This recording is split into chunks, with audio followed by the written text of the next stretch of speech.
Bonsoir à toutes et à tous et bienvenue sur Inside News RDC. Pendant que les projecteurs du monde sont braqués sur les sommets enneigés de Davos, où notre nation tente de redéfinir son avenir économique, la réalité de notre quotidien nous rappelle que la souveraineté se défend à chaque instant, sur chaque front. Ce soir, notre journal décrypte cette tension fondamentale qui définit le combat de la République démocratique du Congo.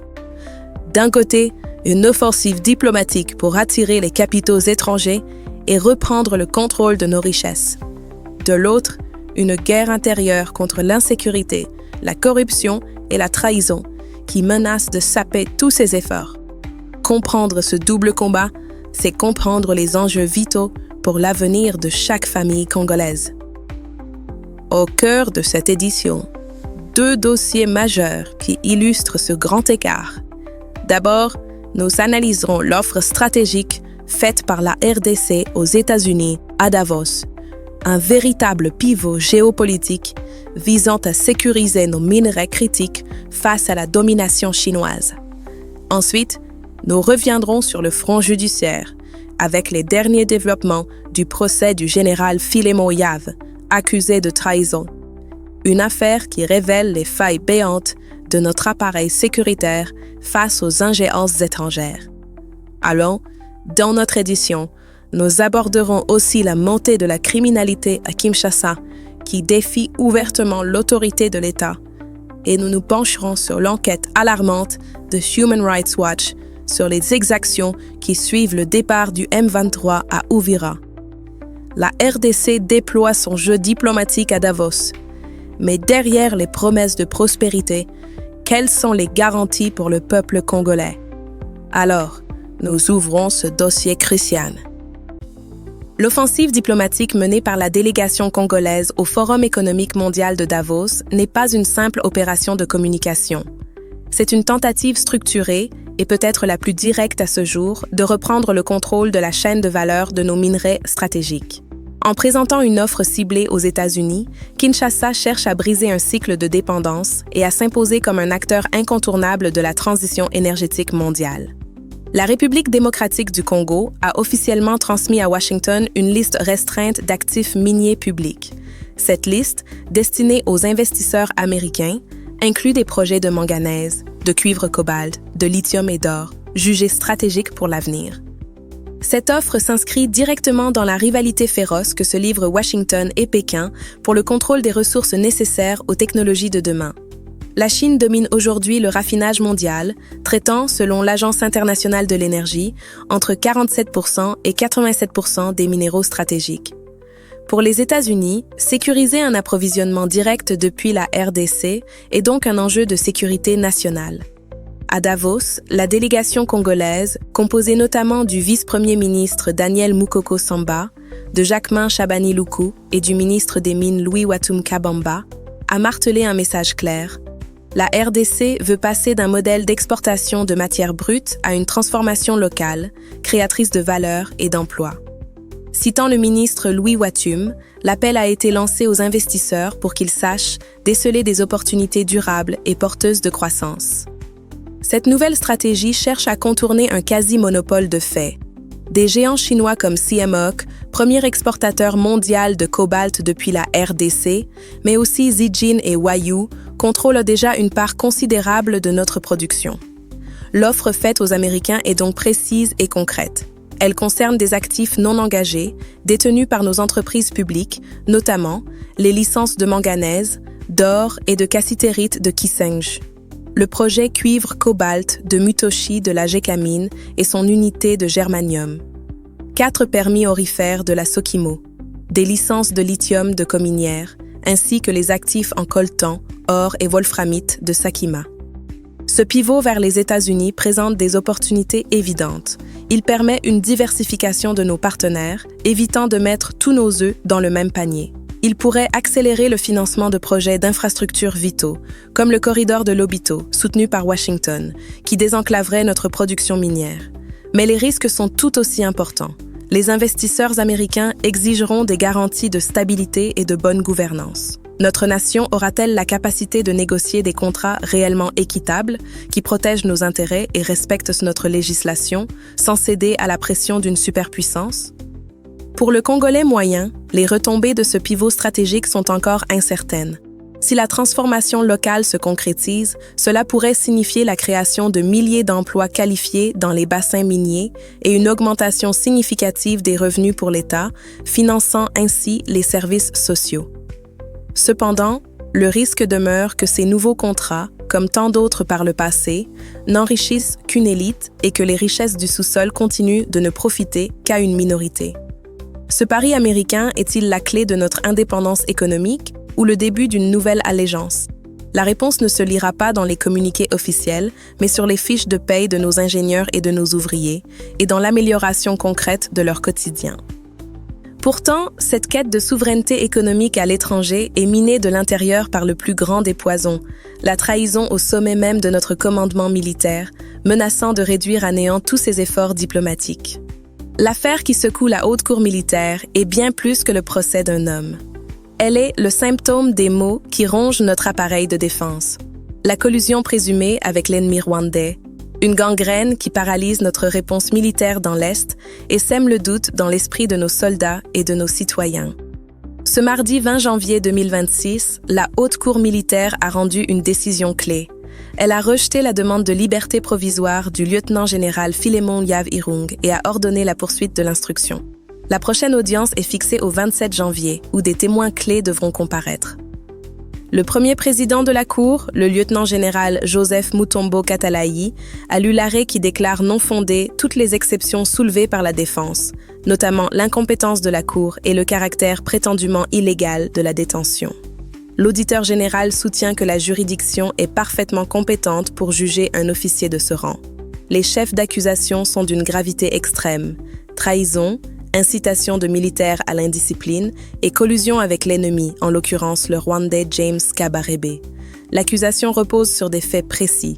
Le général Yav est soupçonné d'avoir ordonné à son chauffeur de transporter des armes pour le groupe armé Twirwaneho, allié du M23, et d'avoir participé à des réunions visant à la balkanisation de notre pays. Nous assistons à un véritable bras de fer juridique. La défense joue la carte de la preuve matérielle. Elle exige la production non seulement des téléphones saisis du général, mais aussi du rapport des experts qui les ont analysés. Sans ces éléments et sans le fameux message attribué à James Kabarebe, les avocats arguent que l'accusation repose sur de simples supputations. En face, le ministère public s'appuie sur des témoignages, dont celui, posthume mais jugé crucial, du général-major Peter Chirimwami, qui aurait confronté directement le général Yav avant sa mort. Cette affaire a un impact dévastateur sur la confiance de la population envers son armée. Comment demander à nos soldats de se sacrifier au front si l'un de leurs plus hauts commandants est accusé de pactiser avec l'ennemi? Cela alimente le sentiment que la guerre est entretenue de l'intérieur et démoralise profondément les troupes et les civils qui endurent les atrocités quotidiennes. Ce procès est scruté de près par les partenaires internationaux de la RDC.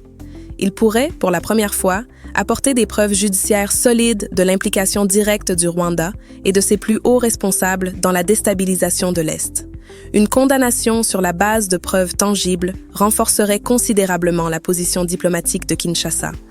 La Haute Cour osera-t-elle frapper au cœur des réseaux qui paralysent notre défense, ou ce procès ne sera-t-il qu'un avertissement sans frais pour les véritables parrains de cette guerre? La survie de nos compatriotes à l'Est est en jeu. Pendant que la justice militaire juge les trahisons d'hier, à Uvira, les civils paient aujourd'hui le prix du sang pour les alliances criminelles d'aujourd'hui. La situation à Uvira est un tragique paradoxe.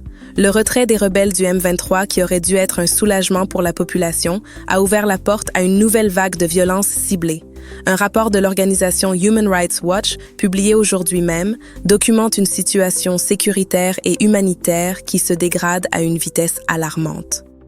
Human Rights Watch a annoncé ce mercredi 21 janvier l'ouverture d'une enquête sur des informations crédibles faisant état de meurtres de civils, visant particulièrement la communauté Banyamulenge depuis que le M23 a quitté la ville d'Uvira. Selon les premiers témoignages recueillis par l'ONG, le départ des rebelles a été suivi de pillages massifs de maisons, de commerces et même d'églises. Des sources locales rapportent également des blessés et des disparitions. Les principaux suspects de ces exactions sont les milices Wazalendo, censées être des alliés des forces armées congolaises. La déclaration de Clémentine de Montjoie, chercheuse à Human Rights Watch, est une mise en accusation directe de la stratégie des autorités. La simple présence des forces congolaises ne suffira pas à protéger les civils si les milices responsables d'abus continuent d'être tolérées. C'est une critique sans détour de la politique qui consiste à s'appuyer sur des groupes armés incontrôlés pour combattre l'ennemi. Ces nouvelles violences s'ajoutent à un bilan déjà effroyable.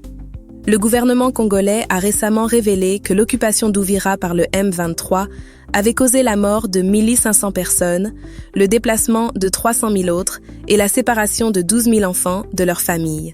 L'ampleur de ce drame humanitaire rend la situation actuelle encore plus insupportable. Face à cette crise, Human Rights Watch lance un appel à la communauté internationale pour qu'elle renforce l'aide humanitaire et soutienne activement la protection des civils. Cet appel fait écho aux discussions que le président Tshisekedi a eues à Davos avec les autorités belges, où il a justement souligné l'urgence de la situation humanitaire dans l'Est. Les populations d'Ouvira sont prises dans un étau mortel. Après avoir subi la terreur du M23, elles sont désormais la cible de milices qui se réclament du patriotisme. Pour les habitants, la libération n'a pas encore apporté la paix, mais une autre forme de peur et de violence, où l'on est tué ou pillé en fonction de son appartenance communautaire. Quelle souveraineté l'État peut-il revendiquer s'il ferme les yeux sur les crimes de ses propres alliés? La protection de chaque citoyen congolais, sans distinction, n'est pas une option, c'est le fondement même de la nation. Mais l'incapacité de l'État à garantir la sécurité de ses citoyens n'est pas qu'une réalité de l'Est. À des milliers de kilomètres, la capitale elle-même est en proie à une violence qui ne dit pas son nom. Une guerre urbaine qui, il y a quelques jours à peine, a coûté la vie au professeur Mathieu Abata, assassiné chez lui. Un drame qui nous rappelle que l'ennemi est aussi intérieur. Pendant que les grands dossiers sécuritaires et diplomatiques occupent le devant de la scène, la vie économique du pays et le quotidien des citoyens sont façonnés par des dynamiques de fond. D'un côté, des projets d'infrastructures qui avancent et des réformes fiscales qui rapportent. De l'autre, une pression insupportable sur le portefeuille des plus modestes.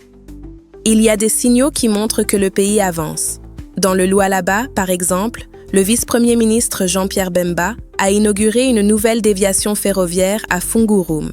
C'est une avancée concrète qui, selon la gouverneure Fifi Mazuka, s'inscrit dans la vision du chef de l'État de faire du rail un instrument stratégique de souveraineté économique.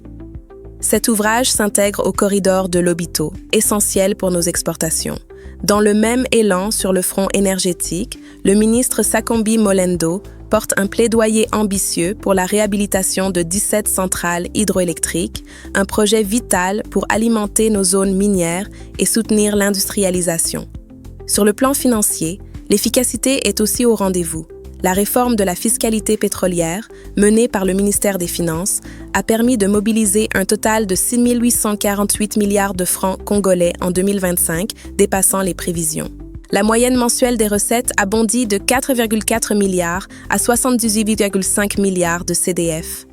Pourtant, cette image d'un État bâtisseur et collecteur efficace se fissure brutalement face à la réalité vécue à Kinshasa.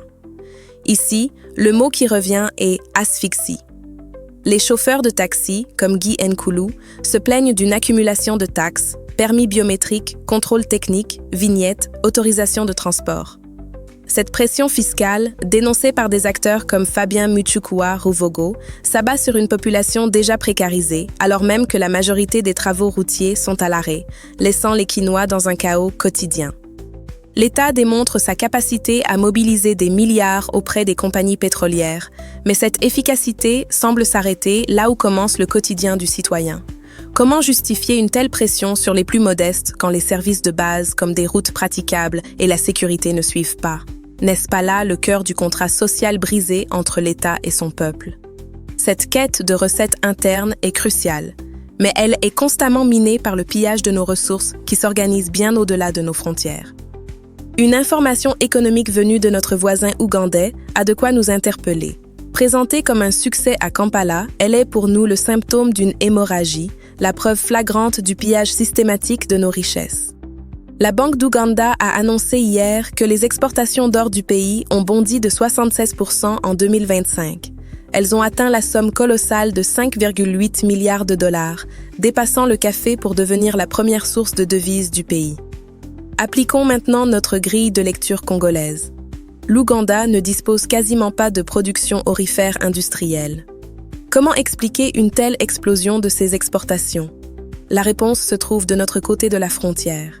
Cette hausse spectaculaire coïncide parfaitement avec l'intensification de l'insécurité et de l'exploitation minière illégale dans l'est de notre pays, particulièrement en Ituri.